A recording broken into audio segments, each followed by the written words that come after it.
há um tesouro submerso na costa brasileira. A descoberta do pré-sal, ela é considerada um dos grandes acontecimentos na indústria mundial do petróleo. Que sejam 100 bilhões de barris, nós estamos falando de ter praticamente um Iraque no nosso litoral.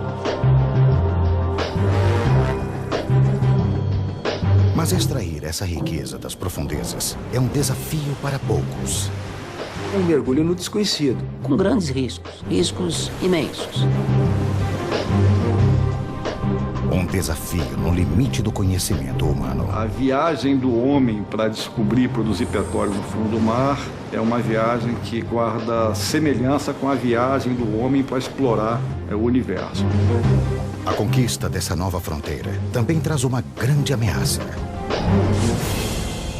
Não existem atividades imunes a acidentes. Se aconteceu no Golfo do México, pode acontecer em qualquer lugar do mundo. Com tantos riscos, vale a pena explorar essa nova fronteira? Você tem que desafiar aquilo que já existe de forma a construir o novo. E a expressão mágica é por que não?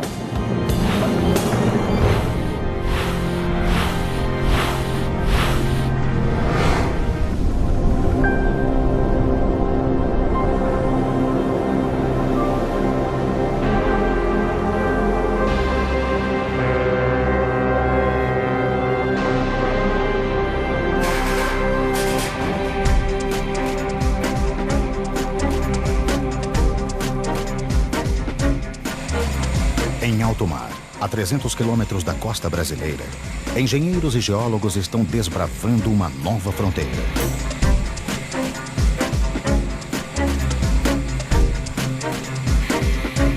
Aqui, a quase 7.000 metros de profundidade, está a maior reserva de petróleo encontrada no planeta nos últimos 10 anos.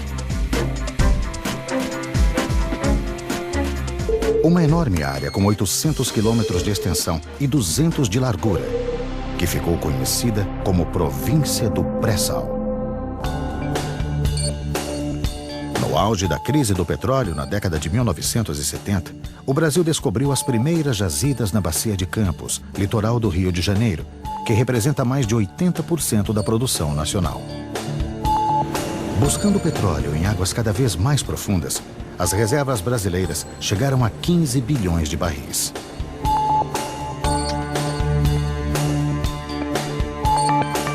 Mas na virada do século, ficou claro que para manter o volume dessas reservas, seria preciso descobrir novos campos. Então esse era o cenário que nós tínhamos naquele momento, tá?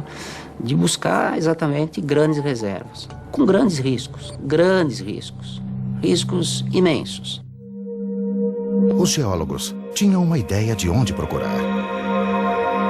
Durante a separação dos continentes, há 130 milhões de anos, formaram-se grandes lagos entre eles. Ali viviam algas, bactérias e outros organismos que, depois de mortos, se depositavam no fundo e deram origem ao petróleo. Na medida em que houve a continuidade da separação dos continentes, começa a entrar a água do mar, ela fica confinada em determinados momentos e vai então criando essas grandes espessuras de sal. O sal estaria ali funcionando como um grande selo. Então todo o petróleo gerado e migrado na parte inferior desse sal teria enormes dificuldades de ultrapassá-lo. A primeira estratégia foi de coordenar um levantamento sísmico, aquisição sísmica 3D. Foi o maior levantamento 3D exploratório do mundo.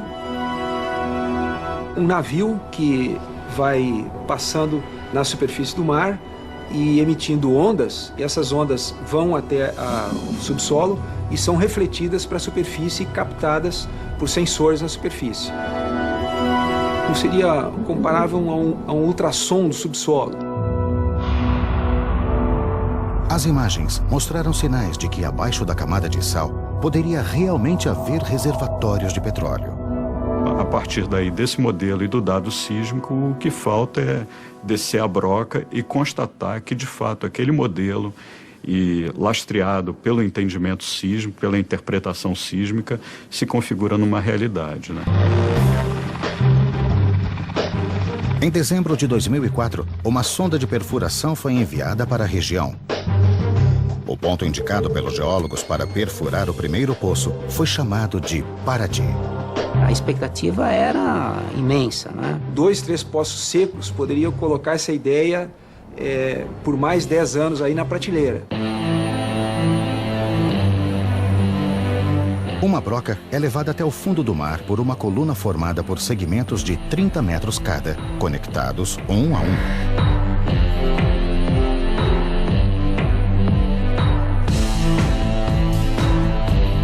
Depois de um mergulho de 2.000 metros até o solo marinho, começa a perfuração. A primeira camada de rocha a ser atravessada na região do pré-sal tem aproximadamente outros 2.000 metros. E aí vem o grande desafio: a camada de sal. Existe sempre uma rivalidade, né, entre o sal e a perfuração. Na perfuração, o sal se transforma em matéria plástica, pastosa. O grande problema da perfuração do sal é o movimento que ele tem quando submetido a condições de temperatura e pressão. Então, o grande medo era o quê? Que durante a perfuração do sal, a gente também viesse a ter os problemas de fechamento de poço. Por quê? Porque a camada fecha como se fosse uma gaveta, né, de cisalhamento e prende a coluna. Se tudo der certo, passadas as camadas de rocha e sal, a sonda deve encontrar o reservatório de petróleo. Um reservatório de pré-sal ou um outro reservatório de petróleo qualquer, ele não é um lago de petróleo que a gente vai lá e o poço é um canudinho que a gente extrai o petróleo dessa forma. Então o petróleo está contido em rochas porosas, como se fosse uma esponja, e ao espremer aquela esponja ou a descomprimir aquela esponja, o óleo flui para a superfície. Para evitar que o petróleo flua para a superfície sem controle, o poço é equipado com um sistema de válvulas de contenção, chamado BOP.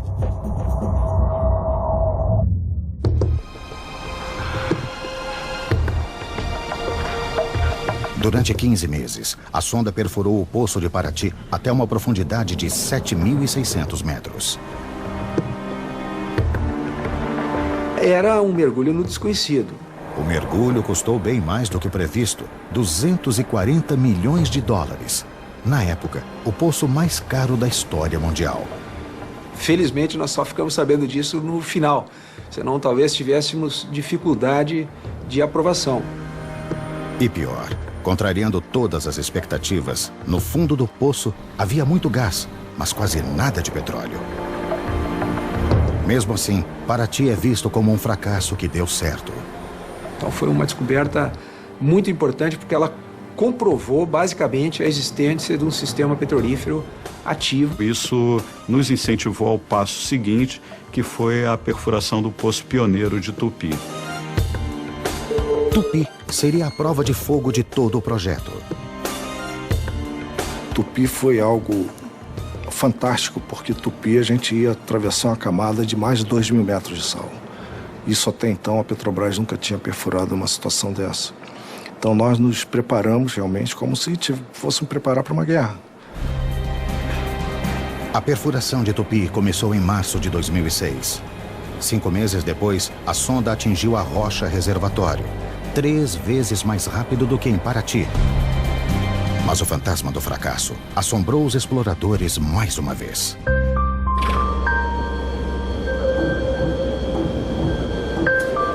O colega Gilberto me telefonou e ele falou: olha, nós já estamos na água e não tem petróleo. E ele falou: poxa, nós temos que ir avante, vamos avante, que não pode, né? Esse reservatório deve estar mais embaixo, vamos insistir.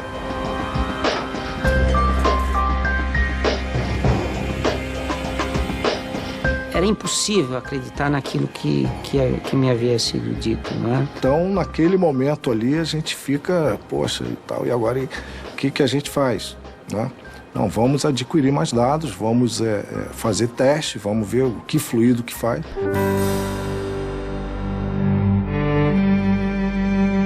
Nós estamos adquirindo dados do poço em tempo real. Ele chega aqui de forma que nós podemos interpretar na hora que chega o reservatório, nas características do reservatório em si. o Gilberto voltou a ligar para mim e disse, olha, Carminati, corremos o outro grupo de perfis e, de fato, estamos constatando ali uma coluna de petróleo interessante, com fluido livre, mobilidade, portanto tinha reservatório, etc. Enfim, o domingo iniciou aquela hora. Nós ficávamos de plantão aguardando esse momento aí e, pô, um momento incrível, né? Os exploradores haviam finalmente encontrado o petróleo. Ao mesmo tempo que você vive isso diariamente, você às vezes para e diz, meu Deus, será que eu estou sonhando? Mas para tornar o petróleo do pré-sal uma realidade, os exploradores ainda precisam percorrer um longo caminho.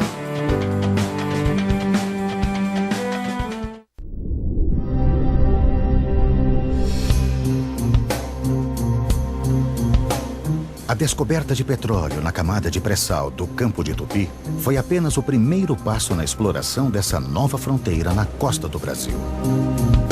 A próxima etapa, confirmar o potencial do reservatório.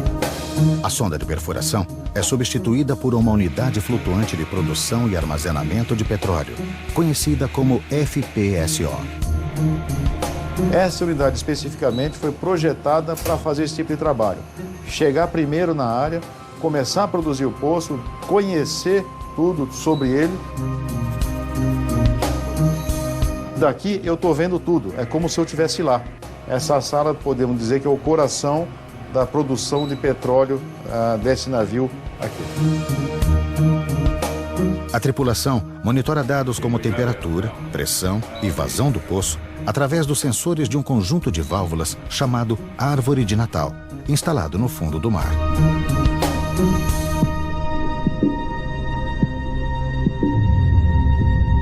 É a Árvore de Natal que controla o fluxo de petróleo que sobe pelos risers, dutos que ligam o poço ao navio.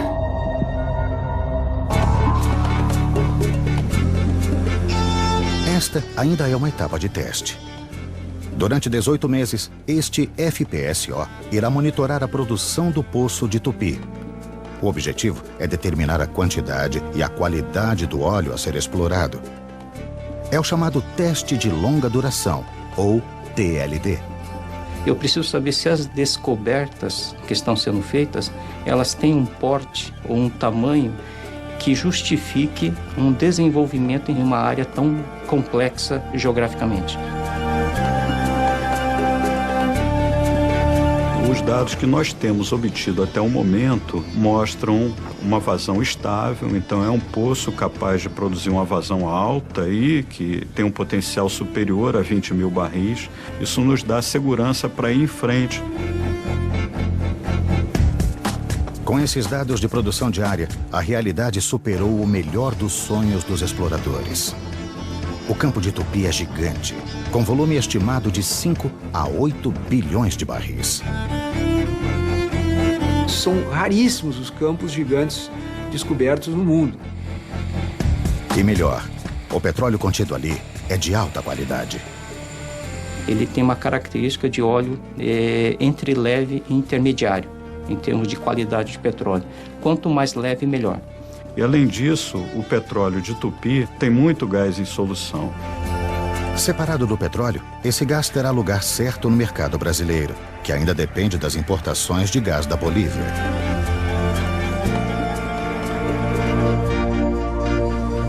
Mas para trazer esses tesouros para a superfície em segurança, é preciso enfrentar situações extremas em alto mar.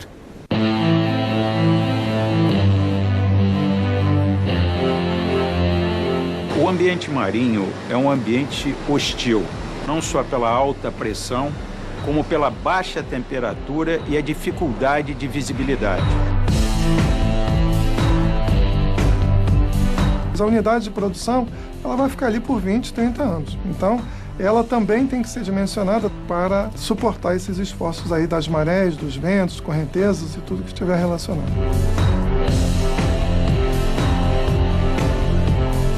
Por isso é preciso, antes, simular todos esses desafios. O campo de provas são os laboratórios da maior rede de pesquisas e simulação da América Latina. Alguns deles estão na Universidade Federal do Rio de Janeiro. Esse laboratório é o Laboratório de Tecnologia Submarina da COP.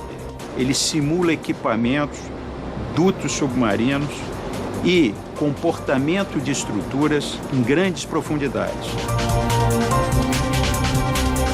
No mar, quanto mais fundo, maior a pressão. Por isso, ela é considerada o inimigo número 1 dos equipamentos submarinos.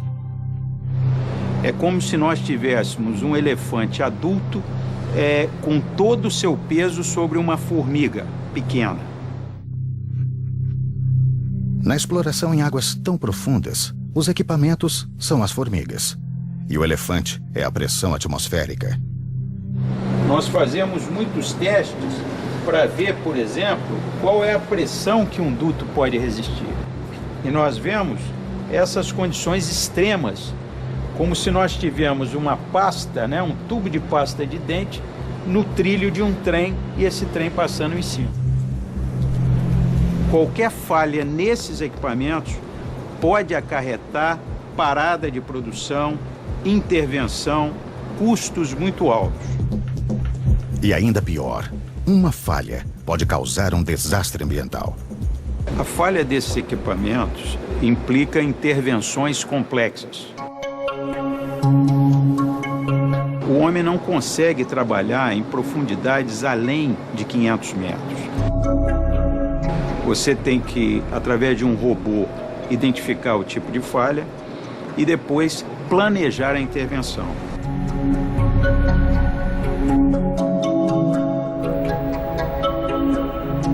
Isso aqui é o ROV, é um veículo operado remotamente que ajuda bastante nas operações no fundo do mar. Então, tudo que vai ser feito lá embaixo precisa ter o acompanhamento pelo ROV.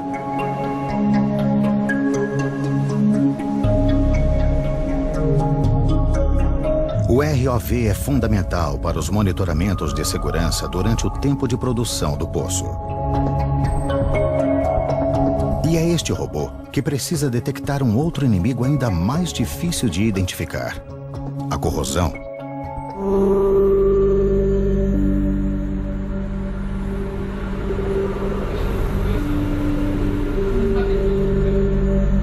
O seu sistema aparentemente não está se corroendo muito, mas localmente ele está furando, né? Ou está aparecendo uma fissura, uma pringa, e ali vai aparecer e vai explodir.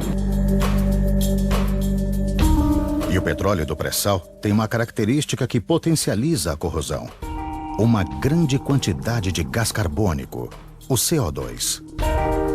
O CO2 em si, puro, não é o problema. Quando você pega o CO2 e bota a água, que normalmente está presente nos reservatórios também, aí sim você tem uma combinação que transforma-se num ácido carbônico, e esse ácido ele é muito corrosivo. O que se tenta é que não haja o problema de corrosão, né? Ou que ele seja mínimo ou extremamente bem controlado. É que um aparelho que é usado para captar o petróleo, para transportá-lo, né, dure pelo menos uns 20 a 30 anos. A gente não arrisca, a gente usa a ciência e a tecnologia. E o uso de materiais especiais, que a gente passa a novas ligas de aço. Não é um aço comum que você usa, não é o mesmo aço que você usa no seu automóvel ou na geladeira, qualquer lugar. É um aço especial, que tem muita tecnologia nele, para poder resistir à corrosão, à agressividade do ambiente e às pressões que a gente trabalha, né? Outro desafio para os pesquisadores é a diferença de temperatura a que são submetidos os dutos. A 5.000 metros de profundidade na crosta terrestre, o petróleo está a 150 graus Celsius.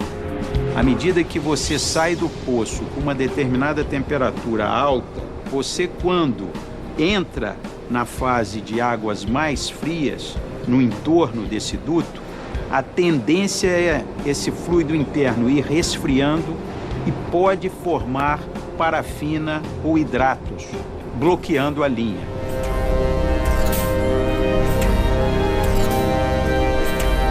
A partir destes testes, os pesquisadores elaboram a receita para a fabricação do melhor duto submarino. E ele tem nome de comida. Esse duto sanduíche, ele tem uma camada exterior e ele tem uma camada interior de aço.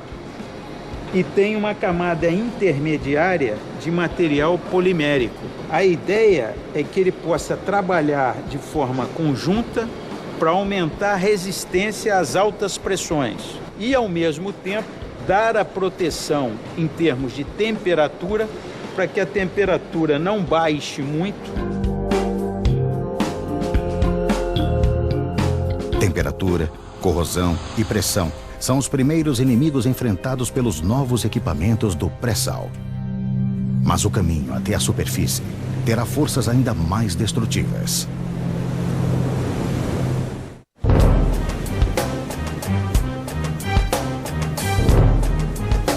Em alto mar, navios e plataformas conectados a poços de petróleo são castigados incessantemente por ondas, ventos e correnteza. Na exploração do pré-sal não é diferente. A 300 quilômetros da costa brasileira, o ambiente é ainda mais extremo. E o navio que testa o poço pioneiro de Tupi já está sendo submetido a essas forças da natureza. Nós estamos aqui no FPSO, a cidade de São Vicente. É um navio que pode tanto produzir quanto armazenar petróleo. Que a gente pode armazenar até cerca de 450 mil barris de petróleo e a cada 20 ou 15 dias vem um outro navio para recolher esse petróleo. Ele vem pela popa desse FPSO e temos um mangote especial, que esse mangote é conectado a outro navio e a gente transfere esses 450 mil barris em menos de 24 horas. Mover-se o mínimo possível nessas condições é essencial para a segurança da exploração. Ele está ancorado pela proa. São 7 âncoras de alta capacidade.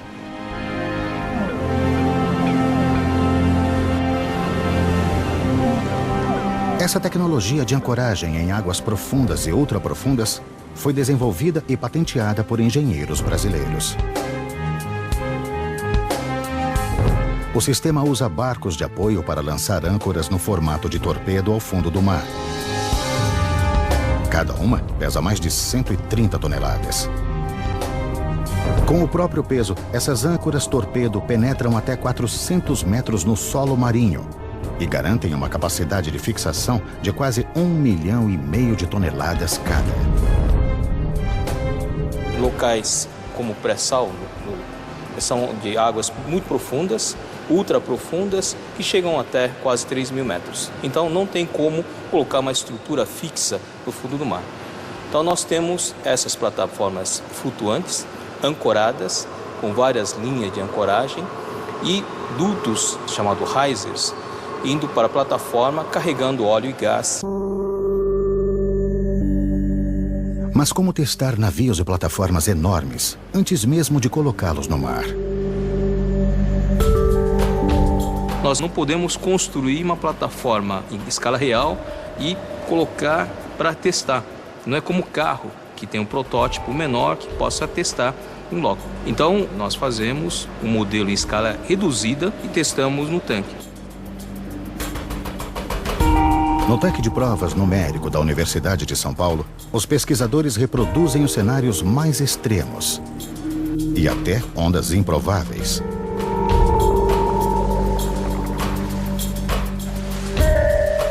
Nós precisamos verificar se essa plataforma resiste às condições ambientais, onde as ondas chegam a quase 12 metros e 50 km por hora e correnteza de 2 nós, mais ou menos. Então essas condições são condições extremas.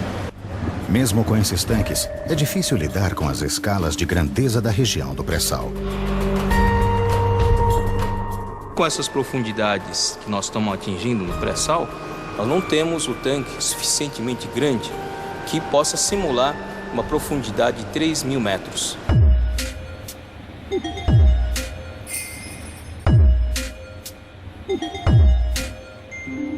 No tanque de provas, os pesquisadores geram dados sobre ondas, correntes marinhas e, em alguns casos, até ventos. As esferas flutuantes funcionam como pontos de referência para os sensores instalados em volta do tanque. Esses dados alimentam supercomputadores que criam simulações em que pesquisadores experimentam as condições mais adversas do pré-sal.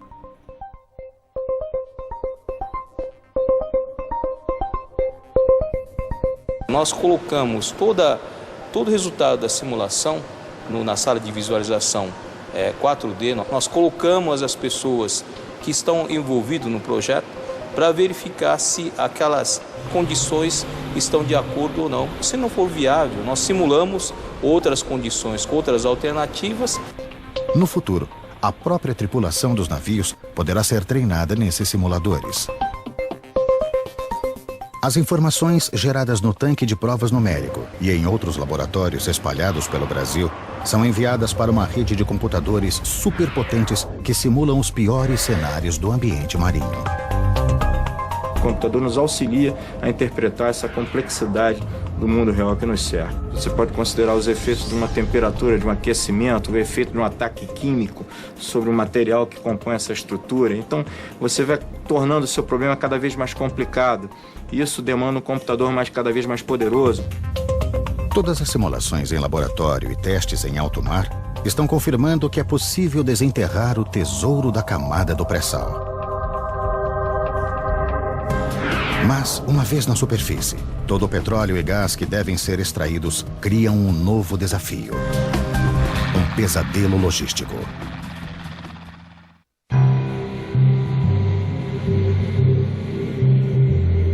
A missão do FPSO Cidade de São Vicente chega ao fim. Durante 1 ano e meio, foram realizados todos os testes necessários no Poço Pioneiro de Tupi para comprovar o potencial do petróleo do pré-sal brasileiro.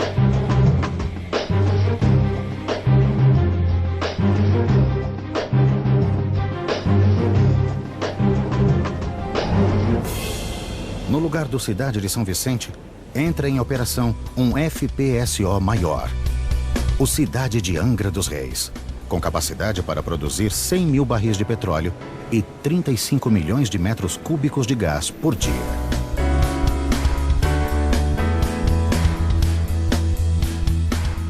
E nós vamos para uma outra área chamada de Tupi Nordeste, para fazer um outro TLD em outro poço e continuar esse trabalho. Desde a descoberta de petróleo em Tupi em 2006, novos poços foram perfurados com sucesso. E todos devem passar pelo TLD, o teste de longa duração, antes de entrar em produção. Entre 2010 e 2016, nós vamos implantar 11 sistemas de produção. É uma estratégia muito ousada, mas que permitirá nós chegarmos em 2017 com uma produção superior a 1 milhão de barris. Apenas 12 anos após a descoberta do pré-sal. Esse volume de produção, num espaço tão curto de tempo, exige uma mudança radical no sistema de logística. Isso nos traz uma oportunidade, por exemplo, de rever toda a logística de transporte de pessoas, equipamentos, materiais da costa para a plataforma. Isso nos dá a oportunidade de rever também toda a logística de transporte dos produtos, do petróleo produzido, do gás natural produzido, do ponto de produção, da plataforma até o litoral.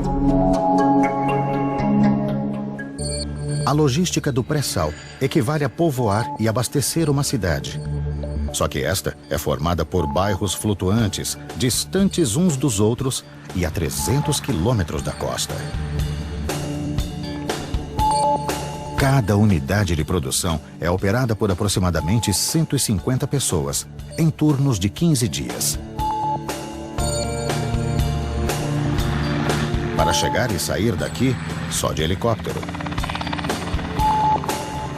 Quando nós começamos aqui, eu não podia carregar mais do que 7 pessoas dentro do helicóptero, porque ele não teria autonomia. Hoje tem novas aeronaves projetadas e contratadas para atender aqui a área do pré-sal, que elas podem trazer até 18 passageiros e levar 18 passageiros sem nenhum tipo de limitação. Atualmente, só a companhia brasileira transporta 65 mil funcionários por mês. Com a exploração do pré-sal até 2020, esse número deve duplicar.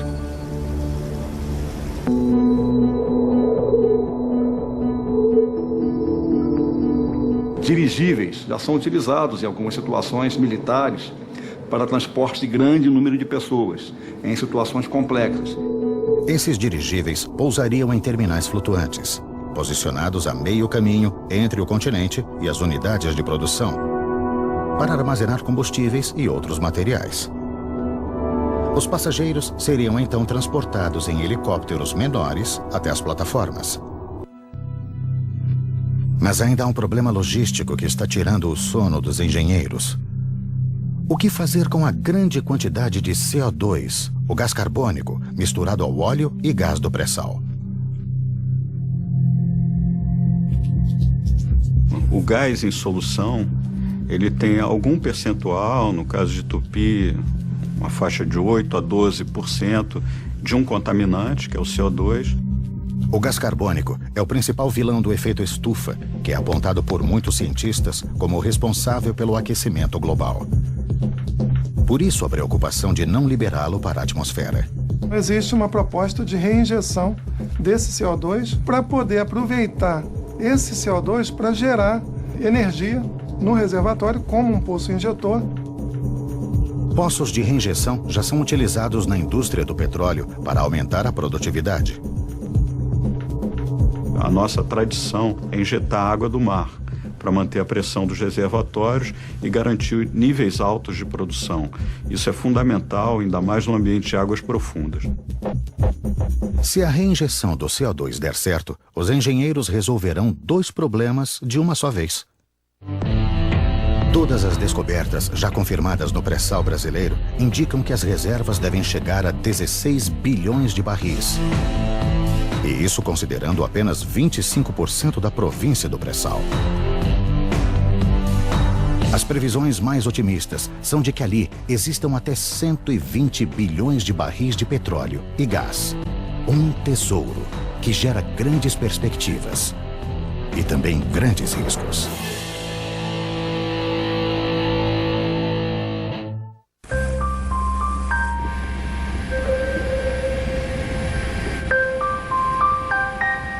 No dia 20 de abril de 2010, a sonda Deepwater Horizon, da companhia British Petroleum, que perfurava um poço no Golfo do México, explodiu, matando 11 pessoas e ferindo 17.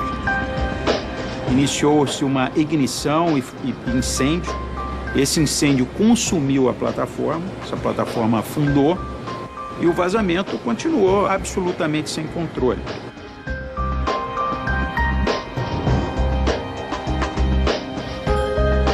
Começava ali o maior desastre ambiental da indústria do petróleo.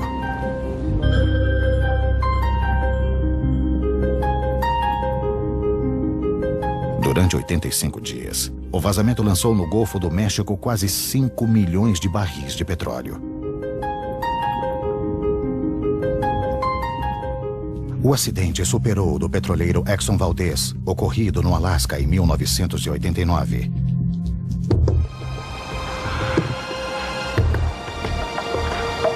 Que naquela época você estava em uma região relativamente inóspita, você não tinha internet, não tinha imagem instantânea, quer dizer, e mesmo assim o impacto foi daquela dimensão. Até hoje, 20 anos depois, se fala daquele acidente.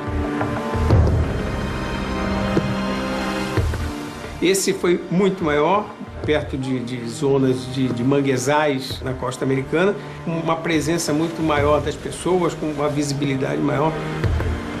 Cerca de 100 milhões de pessoas foram atingidas pela tragédia em 12 estados americanos e na costa mexicana. Centenas de espécies marinhas foram prejudicadas.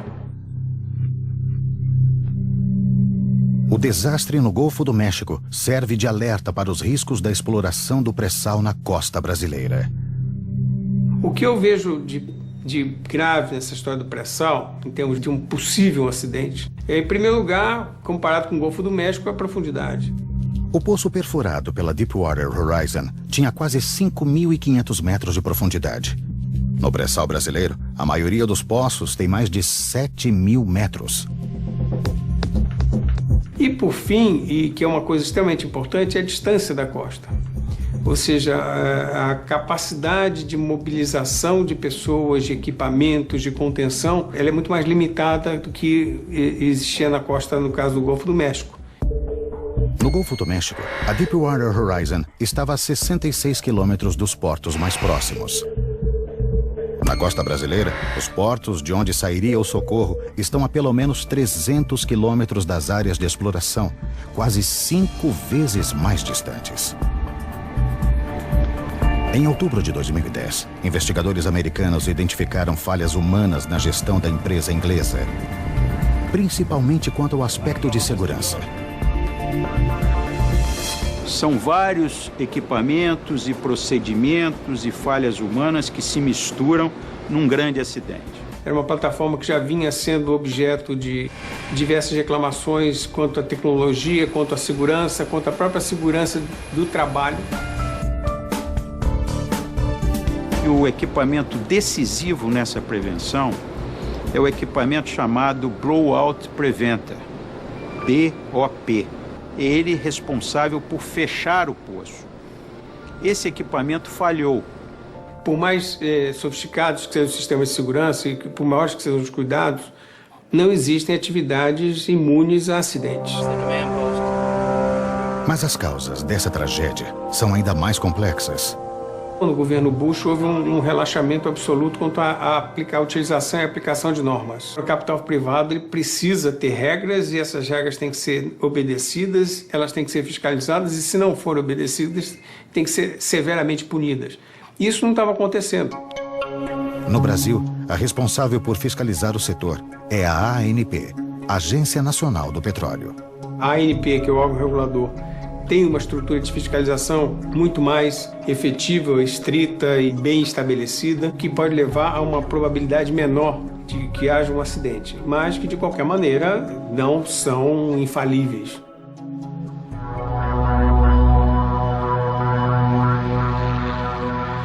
O Brasil também já enfrentou acidentes graves. No dia 15 de março de 2001, 3 explosões internas afundaram a plataforma P-36 na costa do Rio de Janeiro. 11 petroleiros morreram, mas não houve vazamento de óleo. No caso da P-36, foi um acidente onde se ia iniciar uma produção. Já estavam instalados os equipamentos de fundo. E quando a plataforma ficou em risco, esses equipamentos de fundo foram fechados.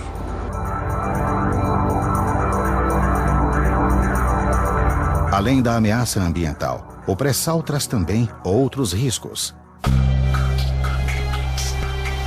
Porque o nosso sucesso pode incomodar as outras grandes potências. Nós estamos falando de ter praticamente um Iraque no nosso litoral. Para ter mais controle sobre o pré-sal, o governo brasileiro quer aumentar a largura de suas águas territoriais. Esse pré-sal brasileiro ele está no limite da zona de exploração econômica da plataforma brasileira. São 200 milhas e esse pré-sal está mais ou menos a 300 quilômetros, quer dizer, nós estamos muito próximos do limite. Porque o Brasil solicitou, por exemplo, a expansão da sua zona econômica exclusiva dentro da área da plataforma continental, que pelas regras da ONU podem ser até 350 milhas. Nós solicitamos isso para a ONU, para o Comitê de Limites Marítimos da ONU, e se tudo correr bem, esse território será nosso. Mas quanto maior a largura das águas territoriais brasileiras, maiores são as ameaças. No mínimo, o Brasil vai ter que repensar a sua estratégia de defesa naval. Então, de uma forma ou de outra, a gente tem que estar preparado para defender nossas reservas. Com tantos riscos ambientais e políticos, vale a pena gastar bilhões de dólares na exploração de uma fonte de energia não renovável e altamente poluente?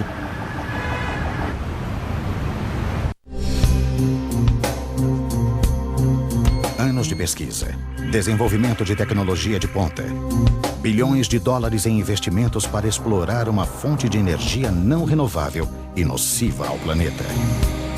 O desafio do pré-sal é motivo de orgulho e muitas dúvidas. O petróleo tem seus dias contados. Nós não vamos dizer dias, vamos falar em anos, décadas, mas não muitas décadas. Como habitante desse planeta, como quem tem filhos e terei netos, o ideal é que a era do petróleo termine o mais rápido possível. Mas o mundo está pronto para abandonar o petróleo e deixar o planeta mais limpo? Mesmo que a gente substitua o petróleo como fonte de combustível, se a gente pare de queimar petróleo, o que seria ótimo, uma série de indústrias hoje utilizam matéria-prima essencialmente derivada de petróleo. Você está apostando no século XXI na energia que foi a energia do século XX, quando os outros países já estão hoje pensando no que será a energia do século XXI e do século XXII. Agora, é uma aposta, e não quer dizer que a exploração da pressão no Brasil deve ser interrompida por conta disso.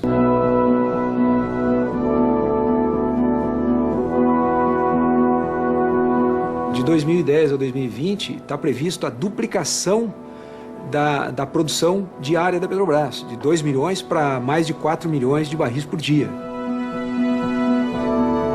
O que o Brasil precisa pensar bem é não pretender se tornar um grande exportador do petróleo, como uma nova Arábia Saudita, que ele não é, e sim saber fazer a transição, usando o petróleo para gerar recursos para que se desenvolvam as outras tecnologias que vão substituí-lo.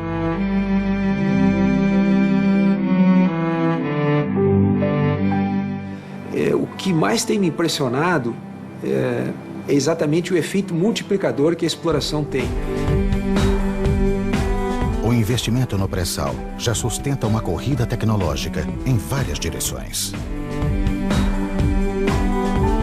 Com certeza, é um pouco como a corrida espacial, tem um impacto muito grande para outras aplicações, na vida, no cotidiano das pessoas, então não tem a menor dúvida de que isso aí tem um impacto muito grande para outras, na área de materiais, na questão marítima, na questão de exploração de outras formas de energia, em função também do desenvolvimento de equipamentos para pré-sal.